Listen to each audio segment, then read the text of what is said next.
বিসমিল্লাহির রহমানির রহিম। আসসালামু আলাইকুম। এটা হলো কাশ্মীর শাড়ি সবজি। আর এই সবজিটা কী করে রান্না করলাম আপনাদের সাথে শেয়ার করবো। আপনারা আমার ভিডিওটা না টেনে চলুন দেখি কী করে রান্নাটা করলাম।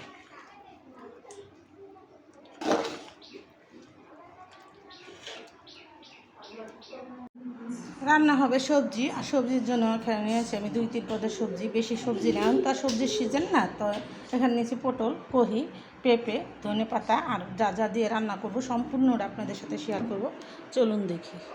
ফ্রিজে রাখা ছিল মটরশুঁটি, যে সময় সিজন থাকে তখন রেখে দিলে বছর বইটা খাওয়া যায়। এখানে নিয়েছি আমি মুরগির মাংস বুকেরটা, সেটা দিয়েই রান্নাটা করব।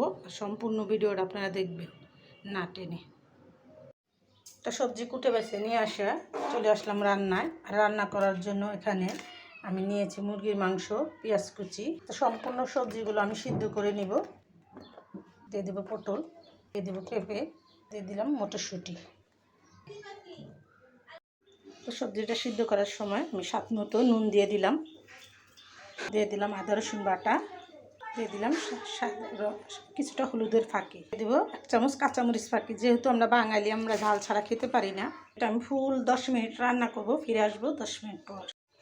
ফিরে আসলাম 10 মিনিট পর। আমার সবজিটা এখানে সিদ্ধ হয়ে গেছে। তো এখন আমি এই সবজিটার জন্য মশলা তৈরি করব।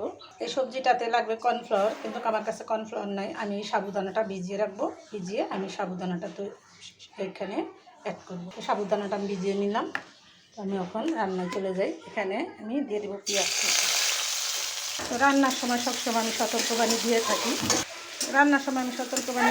সবাই চুলা থেকে একটু দূরে সরে রান্না করবেন, দুর্ঘটনা এড়িয়ে চলবেন। বেঁচে যাবে হাজার হাজার জীবন, বেঁচে যাবে লাখ লাখ টাকা। আমার এই সতর্কবাণী আপনি মেনে করবেন।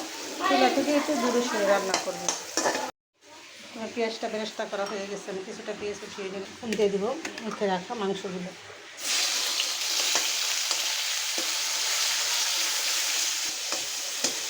মাংসটা আমি একটু ভাজা নিব হালকা। এখানে যে সাবুদানাটা আমি ভিজাইছিলাম সেটা আমি একটু গুলিয়ে নিব। একটু হাত দিয়ে চটকিয়ে নিলেই হয়ে যাবে। এখানে আমি সবজির মধ্যে সাবুদানাটা দিয়ে দিলাম।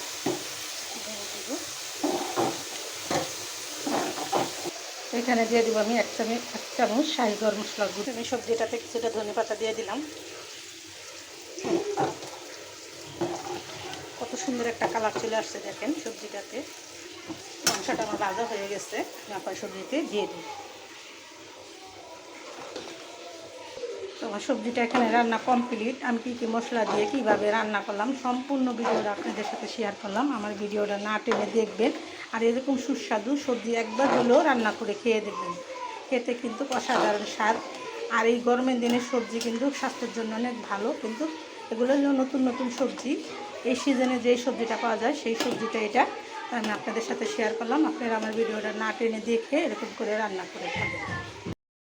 তো সবজিটা আমার রান্না শেষ। আর এই সবজিটা কীভাবে রান্না করলাম সম্পূর্ণটাই আপনাদের সাথে শেয়ার করলাম। আমার ভিডিওটা না টেনে দেখবেন আর এরকম সুস্বাদু রান্না করে খাবেন। তো ভিডিওটা আর বড় না করে আমি এখানে রেখে দিলাম। আসসালামু আলাইকুম।